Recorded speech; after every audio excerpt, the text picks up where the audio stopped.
Mana yolg'iz onalar bilan juda ko'p gaplashaman. Nimaga ajrashgansiz? Ha, erim bilan xarakterimiz to'g'ri kelmagan.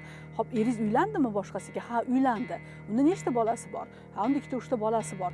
U bilan chiqishyaptimi? Ha. Siz nega chiqisha olmadingiz? U oilada ikkita men shakllangan. Oilada ikkita men bo'lmaydi. Biz bo'ladi. Men bo'ldimi, oila parokanda bo'laveradi.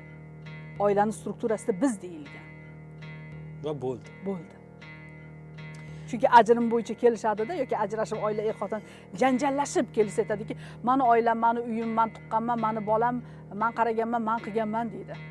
Yonda erkak kishi o'tiradi. Men aytaman, "Bular hech narsa qilmaganmi?" desam, "Yo'q, bu qilgan" deydi.